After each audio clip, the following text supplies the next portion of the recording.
नमस्कार, मैं अर्चना और आप देख रहे हैं हंगामा टाइम्स न्यूज़ एजेंसी।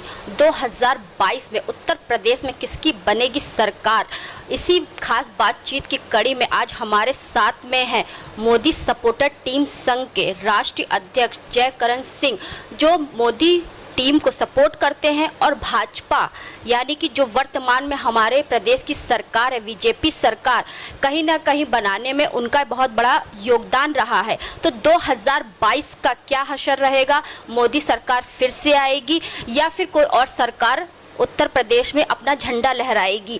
तो ऐसी कुछ सवालात हम लेकर के आए हैं और ख़ास बातचीत जिस तरीके से ज़मीनी स्तर पे हंगामा टाइम्स आपको दिखाता है कि सरकार बोलती क्या है और करती क्या है।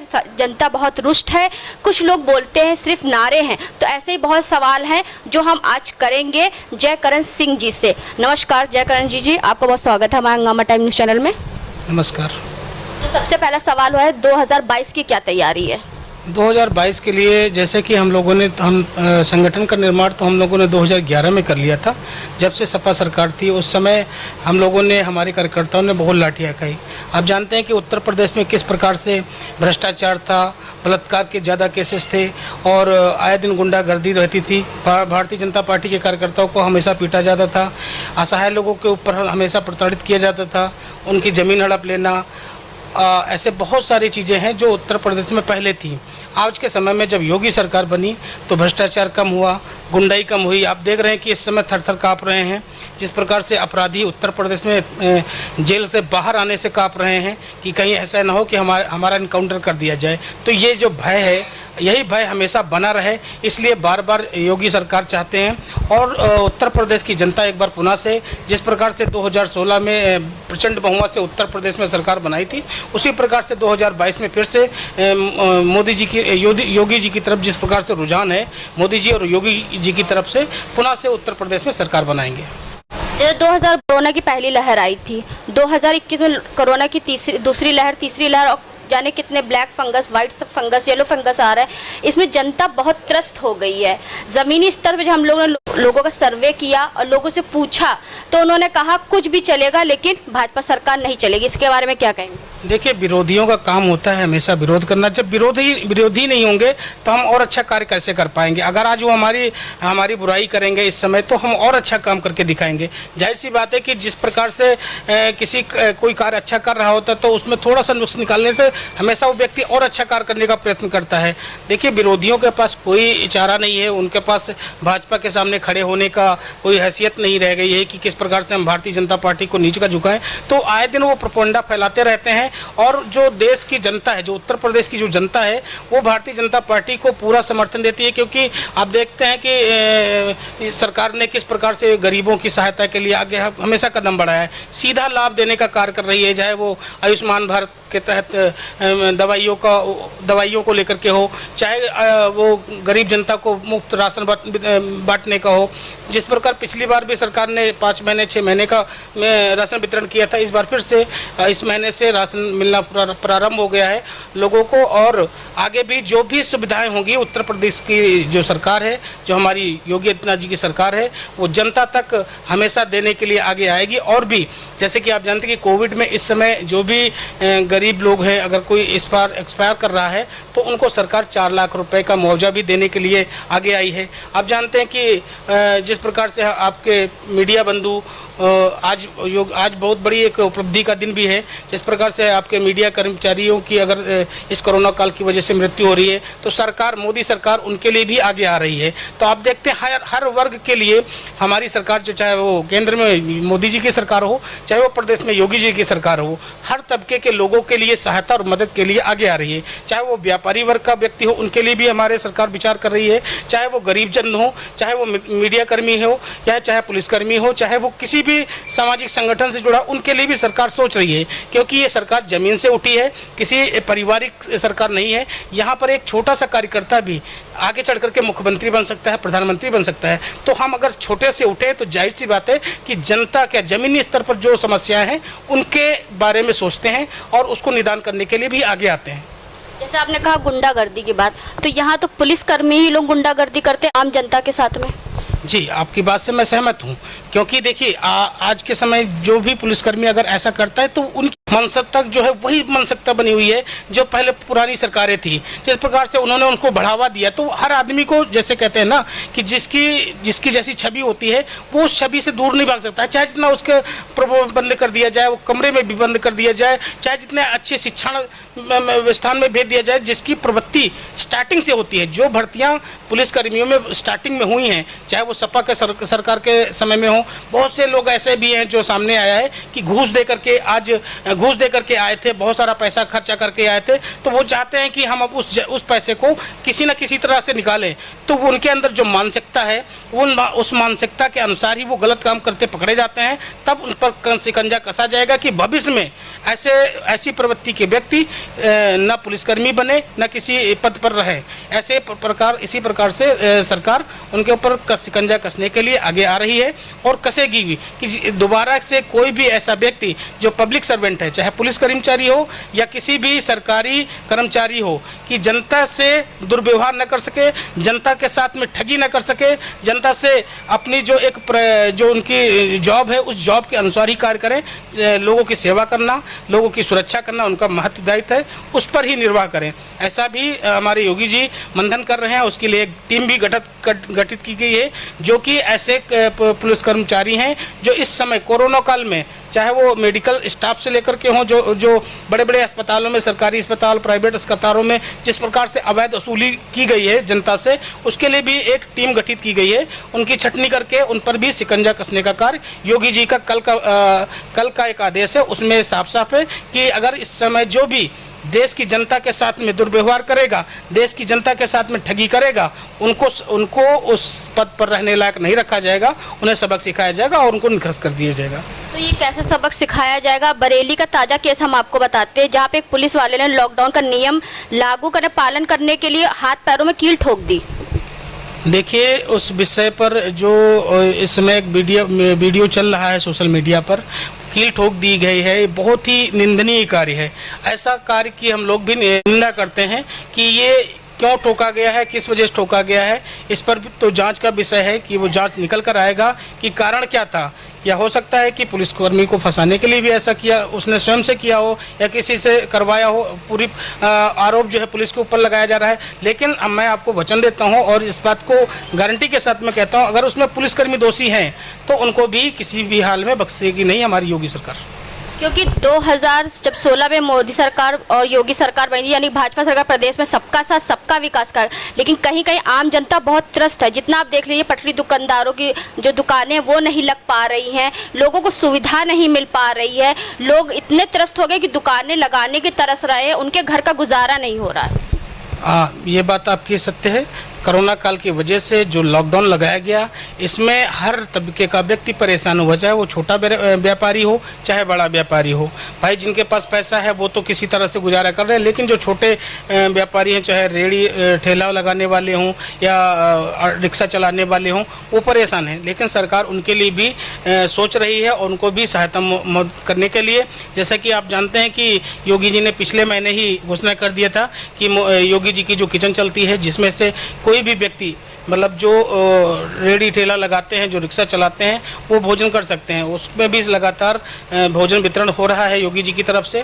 और जो भारतीय जनता पार्टी के कार्यकर्ता और पदाधिकारी हैं, उनको भी आज 30 तारीख है, आज सेवा दिवस है। आज हमारे भारतीय जनता पार्टी के कार्यकर्ता पदाधिकारी निरंतर सेवा हर देश में, हर पूरे प्रदेश में, समस्त देश में कर रहे हैं आज के समय में, आज की डेट में। क्योंकि जो कोरोना महामारी की दूसरी लहर आई थी, लोहिया अस्पताल में ऑक्सीजन प्लांट होने के बावजूद भी वहाँ पे लोगों को रिफ़र किया जाता KGMU, वहाँ पे सुविधा नहीं दी जा रही थी, बल्कि ऐसे नियम कानून भी लागू करे गए थे कि जो भी आएगा तो वहाँ से इलाज होगा, वरना उस अस्पताल के खिलाफ सख्त से सख्त कार्रवाई करी जाएगी। तो ऐसा क्यों हो रहा है? देखिए, आपने बहुत अच्छा नाम लिया, राम मनोहर लोहिया हॉस्पिटल।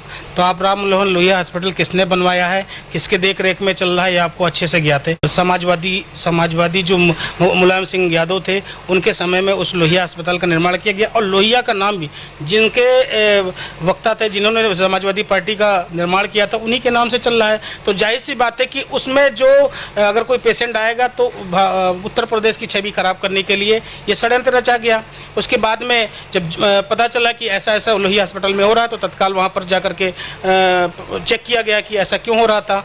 उसमें उत्तर प्रदेश की जो सरकार है, जो योगी जी की सरकार है, आप जानते हैं कि योगी जी किस प्रकार से आज उस गद्दी पर बैठे हैं। कोई राजगद्दी से तो नहीं जन्मे थे, वो एक छोटे से परिवार से थे, उत्तराखंड के बिष्ट परिवार से थे। उन्होंने किस प्रकार से संघर्ष संन्यास लेने के बाद वो किस प्रकार से देश के अपने सेवा करते हुए, समाज सेवा करते हुए आज वो मुख्यमंत्री बने हैं, तो किसी को हजम नहीं हो रहा है। जब वो सांसद थे, गोरखपुर के सांसद थे, तो उस समय अपने मुलायम सिंह यादव मुख्यमंत्री थे, हुआ करते थे।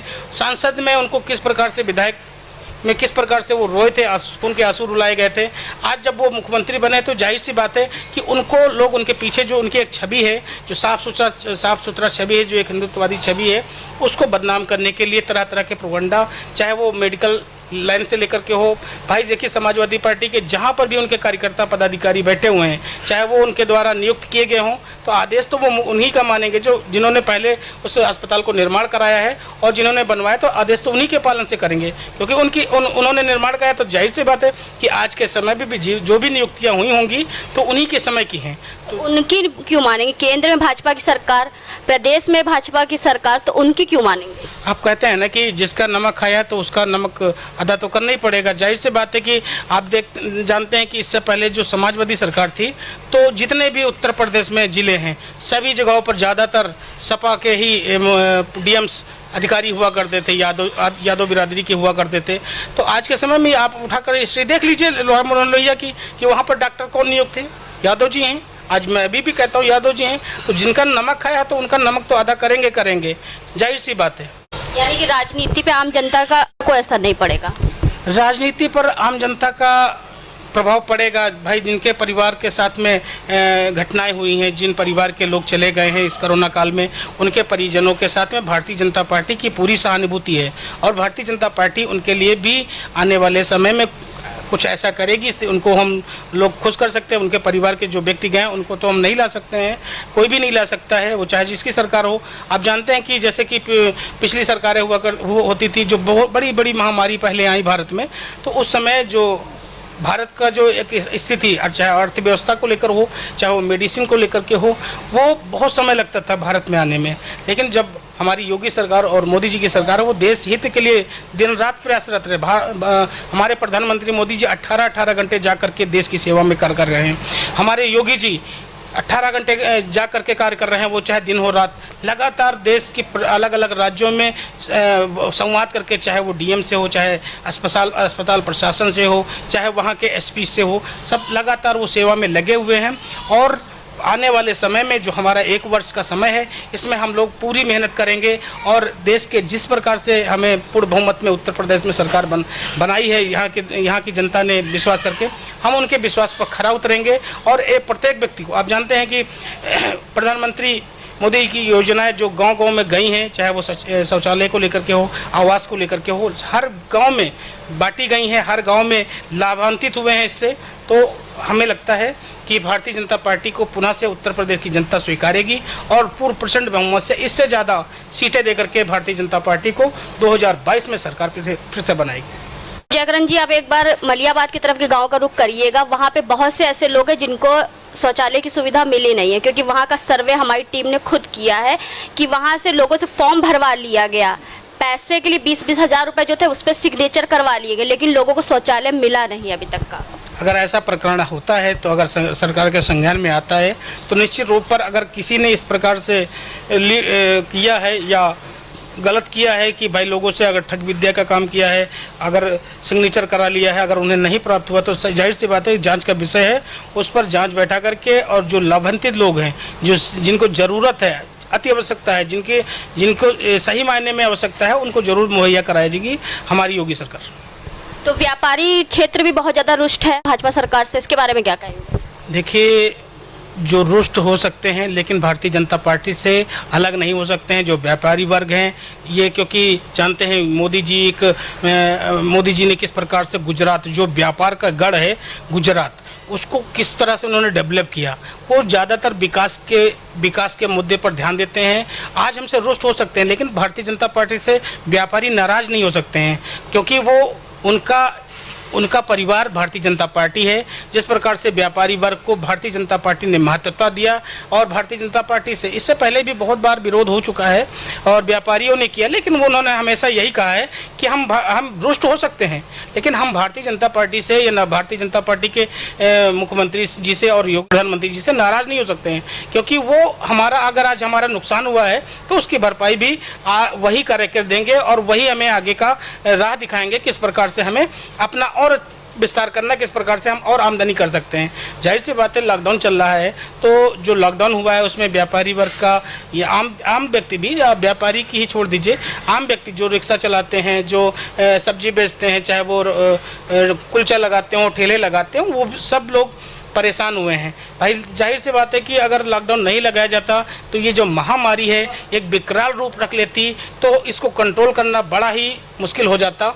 शायद जो आज हमें हमारे देश को क्षति पहुंची है इससे ज़्यादा हो जाती। पूरे विश्व में आप जानते हैं कि दो ही देश सबसे बड़े हैं जनसंख्या में, एक चाइना और एक भारत। तो जाहिर सी बात है कि चाइना को छोड़ करके जो भी अन्य देशों की जनसंख्या है वो भारत से कम है। तो जैसे पूरे आप देख लीजिए, आंकड़े उठाकर देख लीजिए कि पूरे जो विश्व में आंकड़े हैं और जो भारत की जनसंख्या है उसमें किस प्रकार से भारत सरकार ने कंट्रोल किया है, चाहे वो अमेरिका को लेकर हो, चाहे रूस को लेकर के हो, अन्य देशों को लेकर के हो। जिस प्रकार से इस महामारी को अपने भारत ने, हमारे प्रधानमंत्री मोदी जी ने रोका है और शायद और कोई सरकार होती तो इसमें त्राही होती है, जो लाशों है उसका अंबार लग जाता, हर घर से एक चिता निकल रही होती और आज के समय में प्रत्येक व्यक्ति रो रहा होता। तो हम आज भी तो प्रत्येक व्यक्ति रो रहा है सर। लेकिन आप देख लीजिए ना कि किस पर जो 135 करोड़ में से कितने परसेंटेज ही 1 लाख 2 लाख के आसपास ही मृत्यु हुई है।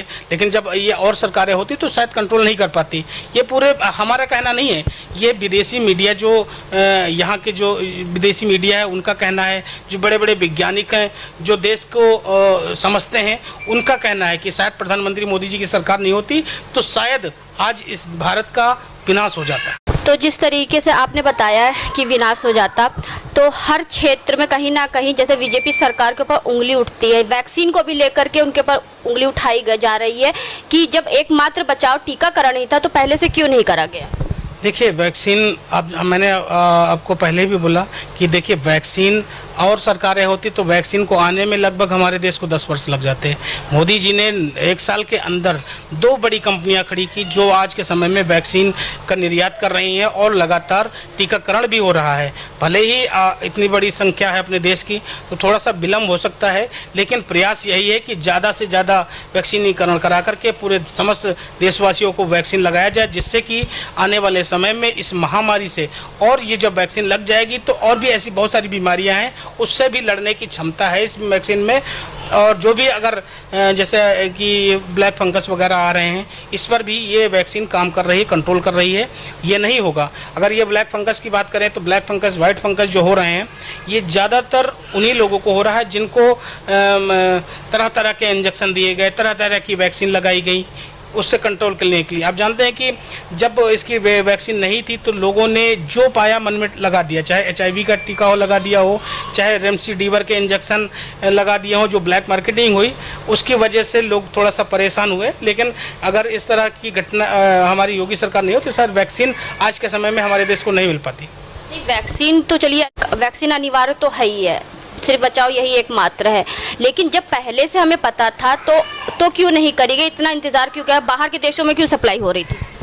बाहर के देशों में सप्लाई नहीं हो रही थी क्योंकि देखिए अगर हम उस चीज़ पर अगर कॉन्फिडेंट नहीं है कि हम इस वैक्सीन को लगा देंगे, सही चलेगी नहीं चलेगी, हम अपने देश के लोगों को जो ट्रायल था, एक ट्रायल पीरियड होता है, वो ट्रायल पीरियड के बाद ही लगाया जा सकता है। अगर हम उसका परिणाम नहीं समझते कि हमने किसी को वैक्सीन लगा दिया और उसके आगे चल करके उसके दुष्परिणाम निकल आए, उस व्यक्ति को और भी बीमारियाँ हो गई या उससे क्या घटनाएँ घट सकती हैं, तो इस पर एक जो ट्रायल था, ट्रायल पीरियड के बाद ही जब इसका साइंटिस्ट ने, वैज्ञानिकों ने, जो शोधकर्ता हैं उन्होंने जब परमिशन दिया तभी वैक्सीन लगना प्रारंभ हुई है। तो दिल्ली में जो नया संसद भवन बन रहा है सेंट्रल विस्टा, तो आखिर सरकार उस पर क्यों इतना जोर डाली 22 तक उसको पूरा करने के लिए? देखिए आज हम सत्ता में हैं, हो सकता है 2022 के बाद में कमज़ोर हों ये तो लेकर चलना है भाई। 2000 सेंट्रल विस्टा एक ऐसी आवश्यकता है क्योंकि ये 2018 से कार्य शुरू हो गया था इस पर, और निर्माण में भी अगर हम उस पर आज हम बात नहीं करते हैं, चर्चा नहीं करते हैं, तो इस पर जैसे राम मंदिर का आपने देखा कि जो आज वहाँ पर जो सेंट्रल विस्टा है उसके निर्माण के लिए बहुत सी बिल्डिंगें तोड़ दी गई हैं। तो अगर हम उस पर डिले करेंगे तो हो सकता है कि जिस प्रकार से राम मंदिर में 37 वर्ष लगा बनाने में, तो हो सकता है सेंट्रल विस्टा पर भी कुछ ऐसे विरोधी दल हैं जो आपत्ति लगा दें, रोक लगा दें। लोग फिर बाहर जो सांसद लोग हैं, जो सांसद हमारे हैं, वो फिर बाहर कहाँ बैठेंगे। इस वजह से जल्दी निर्माण करके जो देश का प्रगति है, जहाँ से देश का एक केंद्र है, बिंदु है, जहाँ से देश के बारे में सोचा जाता है, देश के बारे में चर्चा की जाती है, देश के बारे में जो सांसद और मंत्री हैं वो विचार करके कैसे कार्य करना है पूरे देश में, उस पर बात करते हैं। तो हमारे लिए तो वो एक मंदिर है। सांसद एक मंदिर से कम नहीं होता है, क्योंकि वहाँ से देश बनता है, वहीं से देश बिगड़ता है। अगर वहाँ पर अच्छे व्यक्ति बैठ गए तो देश के बारे में सोचेंगे, देश की जनता के बारे में सोचेंगे। तो हमें जल्द से जल्द उस मंदिर का, उस घर का निर्माण करना है जहाँ से पूरे देश चलाया जा सके सुचारू रूप से। जब हम अलग अलग कार्यालय बने होंगे, अलग अलग जगहों पर बैठे होंगे, तो जाहिर सी बात है किसी कार्य में डिले होगा। जब हम एकत्रित रहेंगे, हमें कोई फाइल पर साइन कराना है, तत्काल इन मंत्री से उन मंत्री पर भेजना है, तत्काल हो गया। वो उसलिए वो फास्ट करने के लिए, कार्यों को, देश की प्रगति को तेज करने के लिए सेंट्रल विस्टा का निर्माण 2022 में जल्द जरूरी है। जब केंद्र में कांग्रेस की सरकार थी तो आप लोगों का एक गाना था, महंगाई डायन खाए जाते हैं, लेकिन आज इतनी महंगाई है, 100 रुपये प्रति लीटर आपका पेट्रोल हो गया, डीजल का भी दाम बढ़ गया। तो ये जब काम नहीं हो रहा तो महंगाई इतनी क्यों बढ़ रही है? देखिए, ये तो एक अर्थव्यवस्था की बात है। जिस प्रकार से आज हमें देश को मजबूती देने के लिए सैनिकों के पास हथियार की आवश्यकता है, सैनिकों के पास आधुनिक, जैसे जो आप देखते हैं कि छोटा सा इजराइल देश है, उसके पास समस्त देशों से लड़ने के लिए हथियार हैं। जो हमारा इतना बड़ा जनसंख्या वाला भारत है, तो हमारे भारत के पास भी ऐसे सशस्त्र होना चाहिए।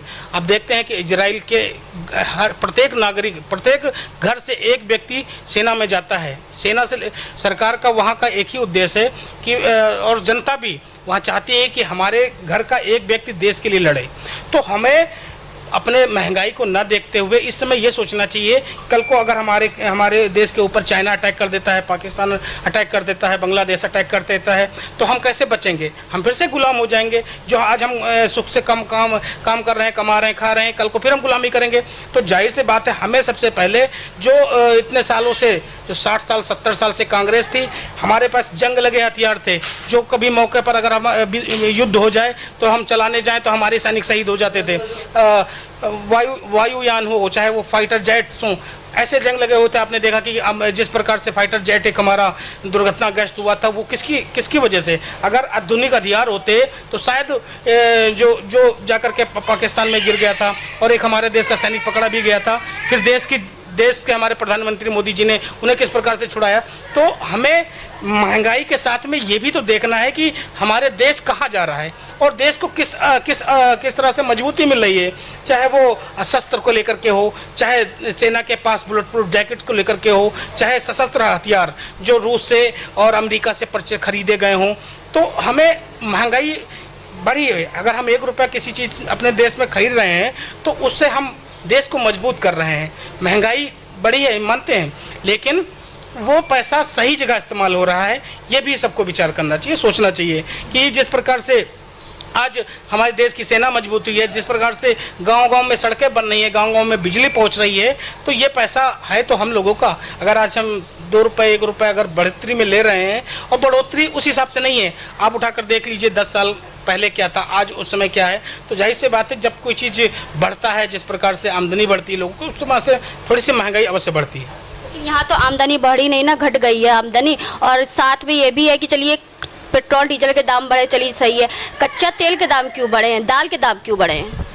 ये जाहिर सी बात है। देखिए, जब निर्यात कम होता है, हमारे देश के जो किसान हैं वो बेचारे वो हमेशा कहीं पेपरमिंट का तेल लगा रहे हैं, गन्ना बो रहे हैं, जो मुख्य चीज़ें हैं, जो डेली इस्तेमाल करने वाली चीज़ें हैं। जब हमारे देश में उसका निर्यात कम होगा, आज के समय में बहुत जल्दी लोग कम समय में ज़्यादा पैसा कमाने के हुड़ में जो सरसों बोया जाता था, जिससे आज कच्चा तेल बनता है, वो बोया जाता था, उसको बोना बंद कर दिए खेतों में। और जो चीज़ें महंगी हो रही हैं, अगर आप देख लीजिए, जाकर किसी भी ग्राम क्षेत्र में चले जाइए, किसी से पूछ लीजिए कि आपने सरसों बोया है, तो वो हमेशा कहेंगे नहीं, क्योंकि वो 6 महीने में होती है। उनको जल्दी पिपरमिंट का तेल लगा देंगे, गन्ना बो देंगे, ऐसी चीज़ें बो देंगे कि वो जल्दी पैदावार हो जाए। खरबूजा, पहले खरबूजा होता था नदियों के किनारे बालू में, आज के समय में प्रत्येक गांव-गांव में लोग खरबूजा बो रहे हैं, क्योंकि वो जल्दी समय में 3 महीने के अंदर उसका डबल करना चाहते हैं। तो जब हम लोग उस चीज़ को पैदा ही नहीं करेंगे, बोएंगे ही नहीं, तो अगर बाहर से आएगा तो सत्य बात है कि महंगा मिलेगा। और महंगाई इसीलिए हो रही है क्योंकि हमने ज़्यादा कमाने के चक्कर में, अगर हम सोचते हैं कि 6 महीने में 2 फसलें कमा लेंगे, हमारे पास डबल हो जाएगा, हम बाहर से खरीद के खा लेंगे, तो जाहिर सी बात है वो महंगा होने होना है। देश की जनता को सोचना चाहिए, जो हमारे देश के किसान हैं उनको सोचना चाहिए कि जिस चीज़ से हमारे बच्चे खा कर के मजबूत हस्पुट, पहले जो तेल खाते थे, पहले के जो अन्न खाते थे, वो ज़्यादा वर्ष चलते थे। जो पहले के बुजुर्ग हैं, आप उनसे पूछ लीजिए, वो शुद्ध खाना खाते थे, उसकी वजह से उनकी ज़िंदगी लाइफ ज़्यादा होती थी। 100 साल, 120 साल, 1.5 साल तक लोग जीते थे। आज 40 साल, 50 साल, 60 साल के बाद उस स्थिति पे पहुंच जाते हैं जो 100 साल के बुजुर्ग हमारे हुआ करते थे। तो जाहिर सी बात है, जब हम जल्द के चक्कर में, शॉर्टकट के चक्कर में जो फसलें हमें बोनी चाहिए उसको नहीं बोएंगे, तो यही महंगाई होगी। तो हमको उसको भी ध्यान देना है। हमें, अगर हम, ठीक है, आप पिपरमिंट का तेल बोइए, आप जो जल्दी पैदा होने वाली चीज़ें, लेकिन साथ में उसका भी आप उसको भी बोइए आप, क्योंकि उसी से देश चलेगा। और जब आपके पास होगा तो जाहिर सी बात है कि इतनी महंगाई नहीं बढ़ेगी। तो ये तो आपने बताया महंगाई की बात, लेकिन जो वादों के साथ भाजपा सरकार आई थी, सबका साथ सबका विकास, बेरोजगारी हटाने की बात करी थी, महिला सुरक्षा करी थी, कहीं ना कहीं जनता इन सब बातों को और इन वादों को झूठा बतलाती है, तो इस पर क्या कहेंगे? देखिए, सबका साथ सबका विकास की बात कही थी, और सबका साथ सबका विकास हमारा नारा है, आगे भी रहेगा। क्योंकि हमने जो कहा है, जो भारतीय जनता पार्टी ने कहा है, उसको किया भी है। सबका साथ सबका विकास आज हमारे साथ में, भले ही जो मुस्लिम वर्ग के लोग हैं हमारे साथ नहीं है, लेकिन भारतीय जनता पार्टी उनके साथ है और हमेशा रहेगी। चाहे वो 3 तलाक का मुद्दा हो, चाहे वो धारा 370 कश्मीर से हटानी हो, क्योंकि वहाँ पर ज़्यादातर आप जानते हैं कि मुस्लिम, उसको उनको जोड़ने के लिए, उनको भारत में मिलाने के लिए, भारत की सुख सुविधा उनको देने के लिए उनको ये भारत में जोड़ा गया है, तभी धारा 370 हटाई गई। और जो 3 तलाक का मुद्दा था, अगर हम महिलाओं के बारे में नहीं सोचते तो ये जो कुरीति थी कि एक बार किसी व्यक्ति ने उनसे कह दिया तलाक, तो तलाक हो गया। क्या तलाक ऐसे होता है?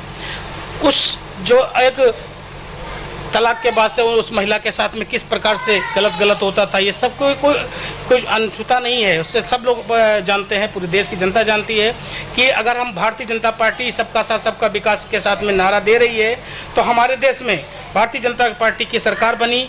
ना किसी मुस्लिम को भारतीय जनता पार्टी के लोगों ने सताया, ना किसी क्रिश्चियन को सताया। और जबकि जो भी योजनाएँ आती हैं, जो भारतीय जनता पार्टी, चाहे वो 500 रुपये देने का वादा हो, चाहे 1000 रुपये देने का वादा हो, चाहे वो फ्री राशन वितरण करने का हो, सबके खाते में, ये नहीं कि ये हिंदू है तो इनके खाते में जाएगा, मुस्लिम के खाते में नहीं जाएगा, क्रिश्चियन के खाते में नहीं जाएगा, सिख के खाते में नहीं जाएगा। सबका साथ सबका विकास इसको कहते हैं। आप जानते हैं कि जो पहली सरकारें थी वो चुनिंदा, वो जो भी योजनाएँ आती थी ज़्यादातर मुस्लिमों को बांटते थे, चाहे वो स्कॉलरशिप को लेकर के हो, चाहे वो जो स्कूलों में मिलने वाले वजीफे को लेकर के हो, वो ज़्यादातर फोकस उस धर्म समुदाय के लिए करते थे। आज भारतीय जनता पार्टी किसी का धर्म नहीं देखती है, और कोई अगर हमारे पास आज के समय में मदद के लिए आता है तो हम इससे नहीं पूछते हैं कि आप किस धर्म के हो। हमारे पास चाहे हिंदू आए, चाहे मुस्लिम आए, चाहे सिख आए, ईसाई आए, हम सबके लिए कार्य करते हैं। और इसीलिए भारतीय जनता पार्टी सबका साथ सबका विकास नारा दे रही है, और आगे भी इसी नारे के साथ में काम करेंगे और हर व्यक्ति को साथ लेकर चलेंगे। भले वो हमारे साथ ना हो, हमें वोट न दें, लेकिन उन्होंने हमको वोट नहीं दिया, तब भी भारतीय जनता पार्टी उनके लिए कार्य करेगी। बेरोजगारी के बारे में क्या कहेंगे? बेरोजगारी का जो माहौल है, उत्तर प्रदेश की हम बात करते हैं तो उत्तर प्रदेश में जो इवेंट्स 2020 का हुआ था, जिसमें बहुत बड़े उद्योगपति आए हैं, उन्होंने अपना पैसा उत्तर प्रदेश में इन्वेस्ट किया है। अगर ये 2019 जनवरी 2020 से और जनवरी ये 2021 में जो आज का माहौल है, अगर ये कोरोना नहीं आया होता तो बड़ी बड़ी, चाहे फुल फिल्म सिटी को लेकर के हो, बड़े बड़े औद्योगिक हमारे उत्तर प्रदेश में बैठे हुए हैं, एक मॉडल बना हुआ है। आज के 125 करोड़ लोगों को उत्तर प्रदेश में रोजगार का एक लिस्ट बनी हुई है कि हमें इनको रोजगार देना है, सबको रोजगार मिलेगा। लेकिन जब ये महामारी चल रही है तो हम फैक्ट्रियां नहीं लगवा सकते हैं और फैक्ट्री के लिए परमिशन भी नहीं दे सकते हैं। ये जैसे ही संकट हटेगा, ये जो बादल हैं, ये जो बेरोजगारी के जो बड़े बादल, घने बादल हैं, ये छट जाएंगे और प्रदेश क्या पूरे भारत में ऐसी योजनाएं हैं जिसमें लोगों को सीधे नौकरियां मिलेंगी, चाहे वो हाई स्कूल पास किए हों, चाहे वो इंटर पास किए हों। प्रत्येक वर्ग के व्यक्तियों को, चाहे हिंदू हों, चाहे मुस्लिम हो, चाहे सिख हों, चाहे ईसाई हों, सबको नौकरियां मिलेंगी। तो आखिरी सवाल हमारा आपसे ये रहेगा कि 2022 के चुनाव आ रहे हैं, तो इसका असर भारतीय जनता पार्टी पे कितना पड़ेगा? 2022 के लिए हमें जिस प्रकार से जनता भी देख रही है कि योगी जी निरंतर, उनके पिताजी का देहांत भी हो गया था पिछले वर्ष, देश की सेवा के लिए वो अपने उस कर्तव्य को न जाकर के पहले उन्होंने देश के जो उत्तर प्रदेश का जो एक कर्तव्य है उसको निभाया, उसका निर्वाह किया। और अगर कोई भी गरीब व्यक्ति उनके दरबार में जाता है, किसी प्रकार की शिकायत, तत्काल वो कार्रवाई कराते हैं। सबसे पहले वो अपने देश के लिए, आप देखते हैं कि एक मुख्यमंत्री हैं केजरीवाल जो दिल्ली में बैठे हुए हैं, एक ही दफ्तर में बैठ कर के लगातार भाषण दे रहे हैं। और उत्तर प्रदेश के जो हमारे योगी आदित्यनाथ हैं, उत्तर प्रदेश के 80 जिलों में दौरे पर हैं, निरंतर वो जनता के पास जाकर के सीधे संवाद करके, चाहे वो आमजन हो, चाहे वहाँ के डीएम्स हों, चाहे वहाँ के स्वास्थ्य कर्मचारी हों, चाहे वो डॉक्टर्स हों, सबसे संवाद पर हैं। चाहे मीडिया कर्मी हैं, उनसे भी संवाद पर हैं। लगातार वो अपनी वाक्य रख रहे हैं, किस प्रकार से आगे के जो कर्तव्य हैं उसका निर्वाह कर रहे हैं।